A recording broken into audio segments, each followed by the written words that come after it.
Good morning. Wishing all of you a happy monsoon, especially in Kutch. જ્યારે કચ્છમાં વરસાદ થાય ત્યારે આપણે બધા બહુ ખુશ હોઈએ છીએ.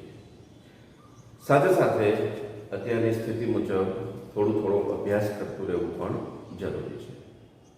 As you know, we have earlier discussed functions showing supposition and functions showing purpose. Today we will discuss about functions showing result. In other words, it is known as adverb clause of result. As you know very well કે result એટલે કે પરિણામ.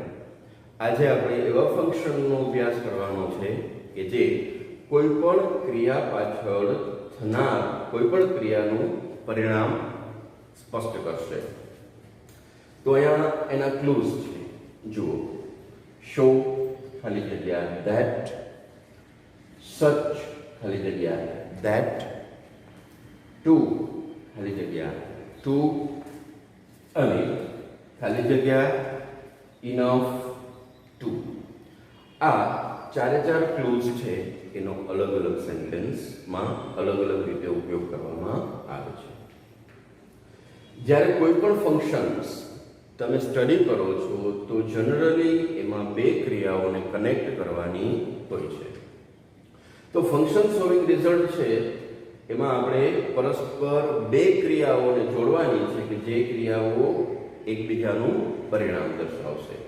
એ પરિણામ દર્શાવવા માટે આપણે અહીંયા આપેલા જે ક્લૂઝ છે એનો યુઝ કરવાનો છે.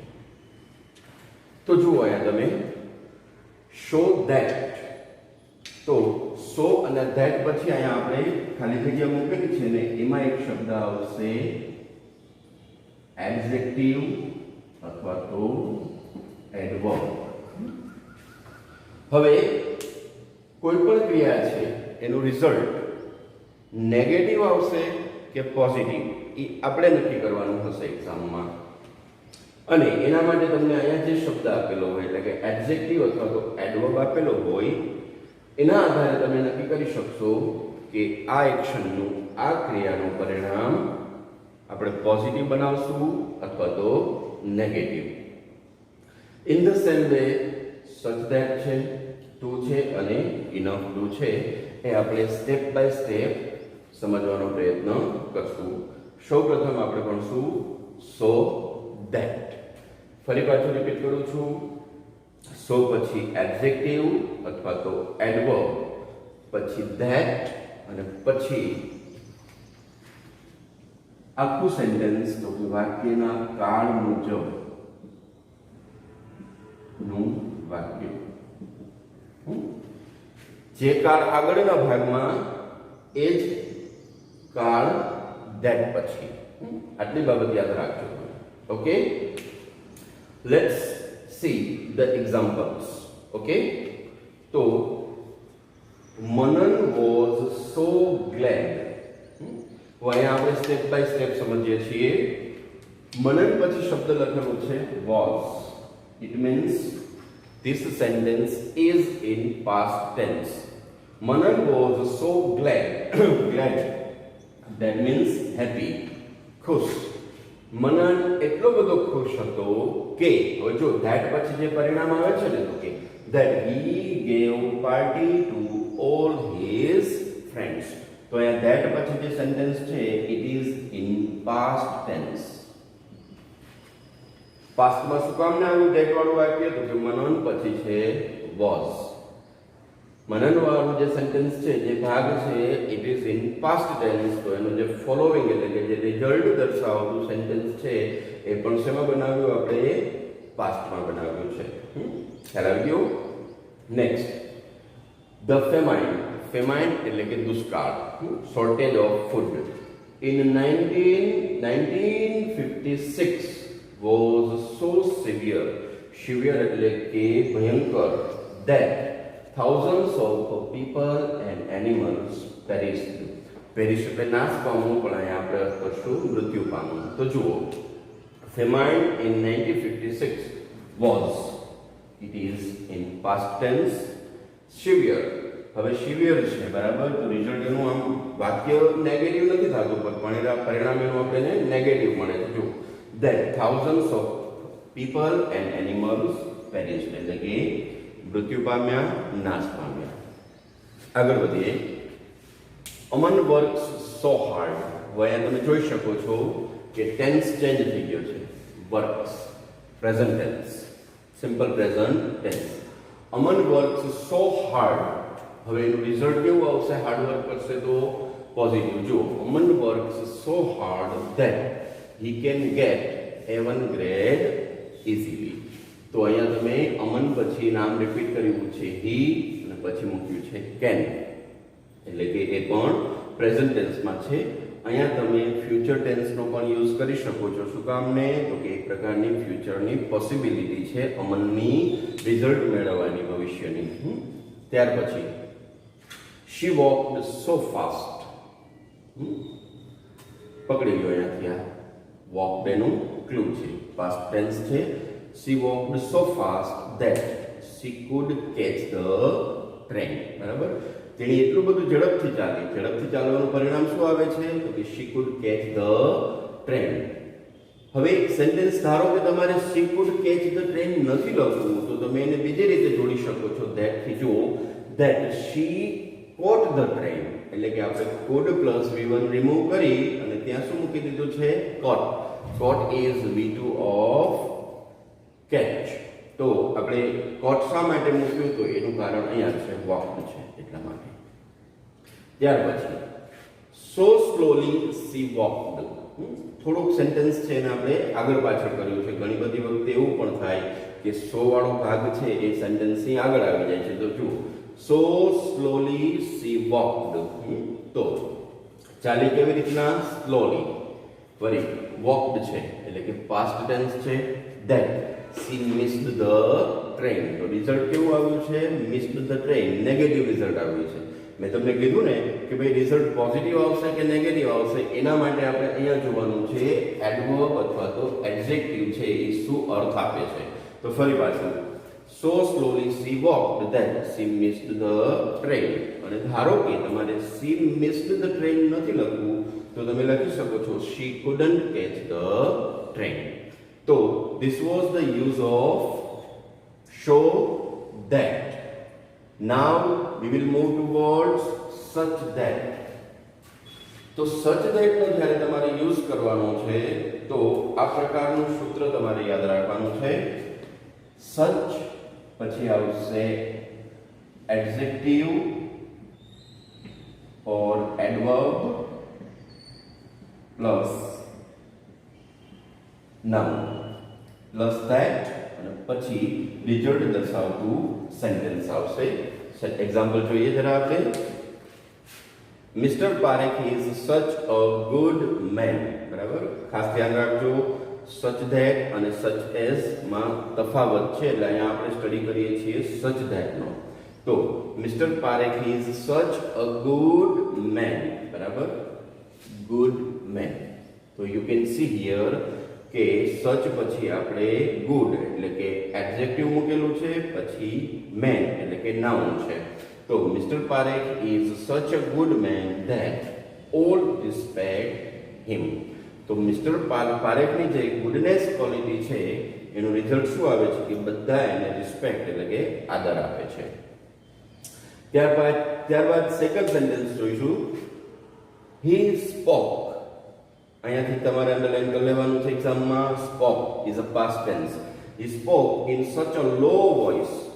એટલું બધું ધીમા અવાજે બોલ્યા. જો ફરી પાછું અહીંયા જુઓ સ્લોગન એડજેક્ટિવ અથવા એડવર્બ. તો લો અને voice. Voice is a noun, તો લો શું છે? એડજેક્ટિવ. તો હી spoke in such a low voice that few people could hear him. તો એટલા બધા નીચા અવાજમાં બોલ્યા, ઝીણા અવાજે બોલ્યા કે ખૂબ ઓછા લોકો એને સાંભળી શક્યા. તો તમે જોઈ શકો છો કે રિઝલ્ટ નેગેટિવ છે, પણ એની વાક્ય રચના હકાર છે એટલે કે પોઝિટિવ છે. ત્યારબાદનું સેન્ટેન્સ જોઈએ આપણે. Mister Gohil is such a busy man. અહીંયા મિસ્ટર ગોહિલ છે એની આપણે ક્વોલિટી દર્શાવીએ છીએ કે he is a busy type of man. તો એનું રિઝલ્ટ શું આવે છે ભાઈ? તો કે mister Gohil is such a busy man that he has no time for his friends. તો અહીંયા આપણે હેઝ મૂક્યું છે, એનું કારણ એ છે કે ટેન્સ છે, અહીંયા જે સેન્ટેન્સ છે એ પ્રેઝન્ટ ટેન્સમાં છે.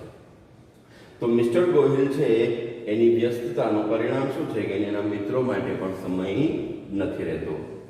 ત્યારબાદ છે સી સિંગ્સ સચ સ્વીટ સોંગ્સ. બરાબર, તમે જોઈ શકશો એક તફાવત. ઉપરના ત્રણેય વાક્યમાં આપણે આર્ટિકલ એ નો ઉપયોગ કરેલો છે, જ્યારે અહીંયા જે આ સેન્ટેન્સ છે સી સિંગ્સ સચ સ્વીટ સોંગ્સ, એમાં આપણે આર્ટિકલ મૂકતા નથી, કારણ કે જે નાઉન છે એ પ્લુરલમાં આવ્યું છે અને સ્વીટ છે એનું એડજેક્ટિવ છે. તો સી સિંગ્સ સચ સ્વીટ સોંગ્સ. તો સ્વીટ સોંગ્સ તેની સિંગ કરે છે, ગાય છે, એનું પરિણામ શું આવશે? That people like to listen them. એટલા મીઠા મધુરા ગીતો ગાય છે કે લોકોને આ ગીતો સાંભળવા ગમે છે. સો ફ્રેન્ડ્સ, ફંક્શન્સ શોવિંગ રિઝલ્ટમાં આપણે એના બે ક્લુઝનો ઉપયોગ શીખ્યા, સો ધેટ અને સચ ધેટ. હવે આવે છે ત્રીજું, ટુ ખાલી જગ્યા too plus V1 plus other words. તો અહીંયા જુઓ, ટુ ટુ આ બંને વચ્ચે આપણે કયો શબ્દ મૂકવાનો છે? તો કે એડજેક્ટિવ અથવા તો એડવર્બ. હવે જ્યારે તમારે સેન્ટેન્સમાં ટુ નો ઉપયોગ કરવાનો છે તો યાદ રાખવાનું છે કે એનું સેન્ટેન્સ છે, જે વાક્ય રચના છે, સેન્ટેન્સ પેટર્ન એ પોઝિટિવ હશે, પણ એનું મિનિંગ હંમેશા કેવો આવશે? નેગેટિવ. ફરી પાછું રિપીટ કરું છું, વાક્ય રચના હકાર, એનો અર્થ નકાર. તો આ બાબતનું તમારે ધ્યાન રાખવાનું છે. નોટ મૂકવું હોય તો એ થોડું કોમ્પ્લિકેટેડ છે અને એમાં આપણે પડવું પણ નથી, પણ આટલી વસ્તુ યાદ રાખો, કારણ કે too it means excessive of something. કોઈ પણ વસ્તુની અતિશયોક્તિ, જરૂરિયાત કરતાં વધારે. અને એક કોમન ફેક્ટ છે કે કોઈ પણ વસ્તુ છે એ જરૂરિયાત કરતાં વધારે હોય તો એનું પરિણામ કેવું આવે છે? તો કે નેગેટિવ. ખ્યાલ આવી ગયો બધાને? તો ટુ પછી એડજેક્ટિવ, એડવર્બ પ્લસ ટુ. હવે ટુ પછી આપણે મૂકશું V1, એના પછી મૂકશું અધર વર્ડ્સ. હવે આપણે એક્ઝામ્પલ વાઇઝ એને સમજવાનો પ્રયત્ન કરીએ. જુઓ, મયુર ઇઝ ટુ વીક. બરાબર, અહીંયા આપણે મયુરની એક ક્વોલિટી દર્શાવવામાં આવી છે. કઈ છે? તો કે ભાઈ વીક એટલે કે નબળો છે, ફિઝિકલી, મેન્ટલી. બરાબર, વીક છે. તો Mayur is too weak to walk fast. તો અહીંયા તમે જોઈ શકો છો કે વાક્ય રચના છે એ પોઝિટિવ છે, પણ એનો જે મિનિંગ છે એ કેવો નીકળે છે? નેગેટિવ. આખા વાક્યનો અર્થ તમે આમ કરી શકો છો કે ઝડપથી ચાલવા માટે મયુર ખૂબ જ નબળો છે. તો Mayur is too weak to walk fast. ત્યાર પછી જુઓ next example, she is too ill. Ill એટલે કે બીમાર. તો to attend the school. Generally ill હોય કોઈ પણ સ્ટુડન્ટ તો એ સ્કૂલ એટેન્ડ કરી શકતા નથી. તો અહીંયા તમે જોઈ શકો છો કે ટુ પછી ઇલ આવ્યું છે અને ટુ એટેન્ડ ધ સ્કૂલ એ વાક્ય છે હકાર, પણ મિનિંગ કેવો આપે છે આપણને? નકાર. ત્યારબાદ આઈ વોક અપ ટુ લેટ. એટલો બધો મોડો ઉઠ્યો ટુ કેચ સ્કૂલ બસ. તો આને તમે નકારનો ઉપયોગ કર્યા વગર ગુજરાતીમાં જો તમારે બોલવું હોય તો આમ બોલી શકો છો કે સ્કૂલ બસ સુધી પહોંચવા માટે હું ખૂબ જ મોડો ઉઠ્યો. ઇટ મીન્સ કે તમે સ્કૂલ બસ પકડી શક્યા નહીં. પછી our teacher is too angry. બરાબર, ટીચર છે એ ગુસ્સે થયા છે. ઘણી બધી વખતે વિદ્યાર્થીઓ છે એ બહુ તોફાન કે વાતો કરે તો શિક્ષકને ગુસ્સો આવી જાય. તો our teacher is too angry to listen us. હવે અમારી વાત સાંભળવા માટે શિક્ષક અત્યારે ખૂબ જ ગુસ્સે છે. ધેટ મીન્સ કે તમારા ટીચર તમને સાંભળવાના નથી, એ અત્યારે ખૂબ જ ગુસ્સામાં છે. ખ્યાલ આવ્યો? હવે આ ચારે ચાર સેન્ટેન્સ છે, ઉપરના જે ત્રણ સેન્ટેન્સ છે ને એના બધામાં એટલે કે આગળના ભાગમાં અને પાછળના ભાગમાં કર્તા એટલે કે સબ્જેક્ટ બંને એક જ છે. હવે 4, 5, 6 જુઓ ફરીથી. Our teacher is too angry to listen us. એ અમને સાંભળશે નહીં. Fifth one, that bag was too heavy. Bag છે એ ખૂબ જ હેવી હતું. રિઝલ્ટ શું આવશે? તો કે ઊંચકી શકશે નહીં, ઊંચકી શકાશે નહીં. તો that bag was too heavy to lift for us. હવે અહીંયા ફોર પછી અસ મૂક્યું છે અને અસની જગ્યાએ તમે મી પણ મૂકી શકો છો, યુ પણ મૂકી શકો છો, હિમ પણ મૂકી શકો છો, ધેમ પણ મૂકી શકો છો અને કોઈનું નામ પણ લખી શકો છો. તમે જુઓ છો કે બે સબ્જેક્ટ અલગ અલગ થઈ જાય છે. ત્યાં એક સબ્જેક્ટ છે, ત્યાં એક ઓબ્જેક્ટ છે. તો that bag was too heavy to lift for us. ઘણી બધી વખતે આ વાક્ય રચના તમને પેસિવમાં પણ પૂછાય છે. તો જુઓ, that bag was too heavy to be lifted by us, me, you, him, them અથવા તો કોઈ પણ પર્સનનું નામ લખી શકાય છે. Then after, the tea was too hot. ચાની ગરમી આવી અહીંયા તો કે ભાઈ the tea was too hot to drink for me. મારા પીવા માટે ચા ખૂબ જ ગરમ હતી. That means I could not drink the tea. તો અહીંયા પણ એવું છે ટુ ડ્રિંક ફોર મી. તો મીની જગ્યાએ તમે અહીંયા અસ લખી શકો છો, યુ લખી શકો છો, હિમ લખી શકો છો, ઓર લખી શકો છો, ધેમ લખી શકો છો અને કોઈ પર્સનનું નામ પણ અહીંયા તમે મેન્શન કરી શકો છો. સેમ સેન્ટેન્સ છે. ટુ થી તમારે પેસિવ બનાવવું હોય તો પણ બનાવી શકો છો. The tea was too hot to be drunk by us, me. આ બધા તમે અહીંયા યુઝ કરી શકો છો. તો વન્સ અગેન રિપીટ કરું છું. ટુ પ્લસ એડજેક્ટિવ ઓર એડવર્બ પ્લસ ટુ. જ્યારે આ ફ્લોનો યુઝ કરવાનો હશે તમારે તો એ હંમેશા વાક્ય રચના એટલે કે એનું જે સેન્ટેન્સ પેટર્ન છે it will B positive but it will give you negative meaning. ત્યાર પછીનું ક્લુ છે blank enough to plus V1 plus other words. તો ઇનફ થી પહેલા એડજેક્ટિવ અથવા એડવર્બ. હવે આ રીતના આખી એની વાક્ય રચના થશે. હવે ટુ છે એ નેગેટિવ મિનિંગ આપે છે, જ્યારે ઇનફ છે એ મિનિંગ પણ પોઝિટિવ આપશે અને એની વાક્ય રચના પણ પોઝિટિવ. એટલે કે આમાં બધું હકાર થશે. એક વસ્તુ યાદ રાખવાનું છે, ઇનફ થી પહેલા એડજેક્ટિવ અથવા તો એડવર્બ કમ્પલસરી છે. He is rich enough. So he is rich enough. એ શ્રીમંત છે ટુ બાય મેની કાર્સ. ઘણી બધી કાર્સ ખરીદવા માટે એ કેટલો કેવો છે તો તે શ્રીમંત છે. એની પાસે ઘણી બધી કાર ખરીદવા માટે પૂરતા પૈસા છે. Seema is tall enough to touch the shelf. તો સેલ્ફ એટલે આપણા ઘરમાં જે અભેરાય હોય એ. તો ઇનફ થી પહેલા ટોલ છે. તો સીમા છે એ અભેરાયને ટચ કરી જાય એટલી ઊંચી છે. ત્યાર પછી પૌરાણિક પાત્રો લઈએ તો કે Karna was expert enough to defeat Arjuna. તો કર્ણ છે એ એટલા એક્સપર્ટ તો હતો જ કે અર્જુનને એ હરાવી શકે. ખ્યાલ આવી ગયો. ત્યારબાદ king Ashoka was kind enough. King Ashoka છે કે એટલા કાઇન્ડ હતા ટુ હેલ્પ ધ પુઅર, કે જે ગરીબોની મદદ કરી શકે. હવે આપણે રિઝલ્ટના 4 ક્લૂઝ જોયા step by step. So that, such that, too અને ઇનફ ટુ. હવે આ ચારેયને કમ્બાઈન કરીને આપણે કમ્પ્લીટ ધ સેન્ટેન્સીસ કરશું. એટલે કે જે આપણે સમજ્યા છે એ ક્લૂનો ઉપયોગ કરીને સેન્ટેન્સીસને કમ્પ્લીટ કરવાનો પ્રયત્ન કરશું. થોડુંક ધ્યાનથી કરશો તો કોઈ તકલીફ પડશે નહીં. જુઓ, સી રેન સો ફાસ્ટ. તો ફરી પાછું યાદ કરો, અહીંયા આવ્યું છે રેન, એટલે કે it is in past tense, અને સો પછી શું આવ્યું છે ફાસ્ટ.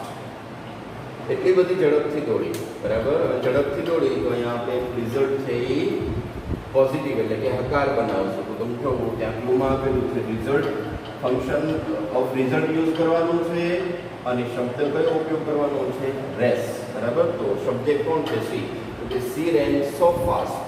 સો ફાસ્ટ પછી કયું આવશે ક્લુ ધેટ શી વોન. હવે ધારો કે તમે વોન નથી મૂકતા તો શું મૂકો, could plus V1 that she won through the race. ઝડપથી દોડી એનું પરિણામ શું આવ્યું છે કે હકાર આવ્યું કે ભાઈ એ રેસ જીતી ગઈ. વિરાટ પ્લેડ સો વેલ. હવે વિરાટને આપણે બધા જાણીએ છીએ તો વિરાટ પ્લેડ સો વેલ, એટલું બધું સરસ રમ્યું વિરાટ. તો રિઝલ્ટ શું આવશે વિન અને મેચ. આ બંને શબ્દોનો ઉપયોગ કરીને આપણે સેન્ટેન્સ કમ્પ્લીટ કરવાનું છે અને ફંક્શન શોવિંગ રિઝલ્ટનું સેન્ટેન્સ બનાવવાનું છે. તો વિરાટ પ્લેડ સો વેલ ધેટ. વિરાટ છે એ કઈ ટીમનો મેમ્બર છે, તો કે India won the match. India won the win the match. ત્યારબાદ third sentence, it is raining so heavily.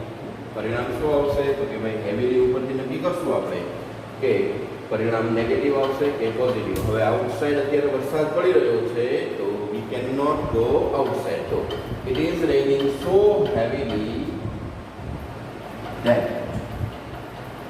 બી અથવા તો આઈ અથવા તો અહીંયા તમે મૂકી શકો છો you he she it they that we cannot અથવા તો can't go outside.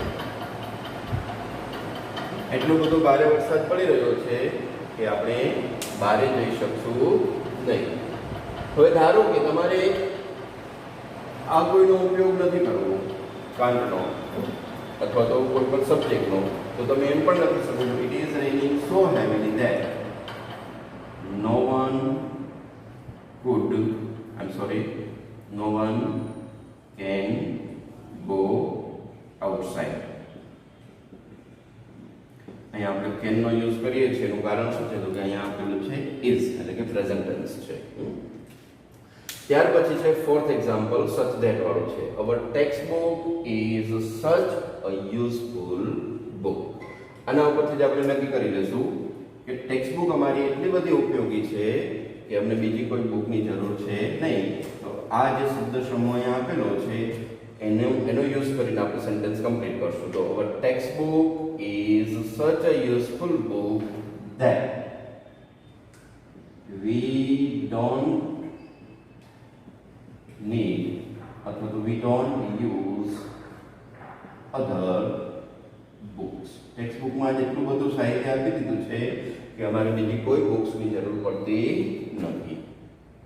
Than Tushar is such an intelligent boy. બરાબર. તુષારની ક્વોલિટી કેવી છે તો કે એન ઇન્ટેલિજન્ટ બોય, ખૂબ જ બુદ્ધિશાળી છે. અને આપણે સેન્ટેન્સ કમ્પ્લીટ કરવાનું છે શેનો યુઝ કરીને તો કે ફંક્શન શોવિંગ રિઝલ્ટ. અને કયા શબ્દ સમૂહનો તો કે cope up with. Cope up with એટલે કે પહોંચી વળવું કે સામનો કરવો. તો જુઓ Tushar is such an intelligent boy that he can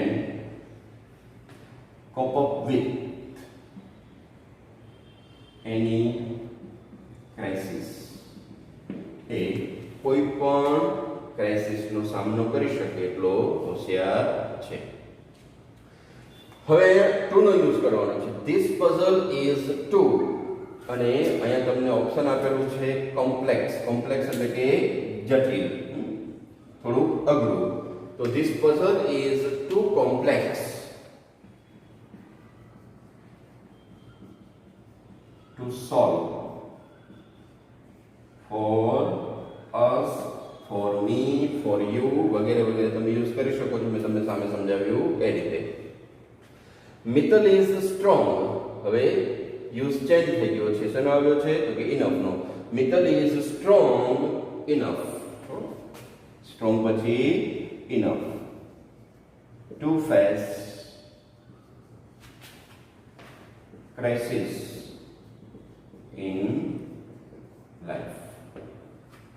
તો Mittal is strong enough to face crisis in life. અને લાસ્ટ એક્ઝામ્પલ છે રાજ ઇઝ બ્રિલિયન્ટ. તો અહીંયા પણ તમે જોઈ શકો છો કે તમને એડજેક્ટિવ કે એડવર્બ જે કયો એ શરૂઆતમાં આપી દીધું છે, તો તમારે આંખો મીચીને આના પછી શું મૂકી દેવાનું રહેશે? ઇનફ. તો Raj is brilliant enough to solve. Solve નો યુઝ કરવાનો છે તો કે ટુ સોલ્વ એની સમ અથવા તો પઝલ. સો સ્ટુડન્ટ, આવી રીતે તમે ફંક્શન સોલ્વિંગ રિઝલ્ટ્સ ના અલગ અલગ ક્લુઝ નો ઉપયોગ કરીને તમારા સેન્ટેન્સીસ કમ્પ્લીટ કરી શકો છો. ફરી એક વખતે તમને રિપીટ કરી દઉં. અત્યારે આ વિડીયોમાં આપણે 4 ક્લુઝનો અલગ અલગ રીતે ઉપયોગ કર્યો. So that, such that, too અને ઇનફ ટુ. આ બધાનું કામ છે રિઝલ્ટ આપવાનું, રિઝલ્ટ દર્શાવવાનું. રિઝલ્ટ તમને બે રીતે મળી શકે છે, પોઝિટિવ કે નેગેટિવ રીતે. તો સો અને ધેટ, સો પછી જે શબ્દ આવે એ નક્કી કરશે કે એ ક્રિયાનું રિઝલ્ટ પોઝિટિવ આવશે કે નેગેટિવ. સચ પછી જે એડજેક્ટિવ એડવર્બ પ્લસ તમે નાઉન મૂકો એ ડિસાઈડ કરશે કે ધેટ પછીનું વાક્ય આપણે પોઝિટિવ બનાવવું કે નેગેટિવ બનાવવું. હવે બાય ડિફોલ્ટ ટુ છે એ નેગેટિવ મિનિંગ જ આપે છે, ભલે એની વાક્ય રચના હકાર છે. અને ઇનફ હંમેશા તમને હકારાત્મક એટલે કે પોઝિટિવ રિઝલ્ટ જ આપશે. સો આઈ હોપ કે યુ હેવ અન્ડરસ્ટુડ. જો કોઈ ડાઉટ્સ રહેતા હોય તો તમે કમેન્ટ બોક્સમાં લખી શકો છો. અને પ્લીઝ ઘરે પ્રોપર સ્ટડી કરજો. અને આ કરંટ જે પેન્ડેમિક છે કોરોનાની, એ એટમોસ્ફિયરમાં સ્ટે હોમ, સ્ટે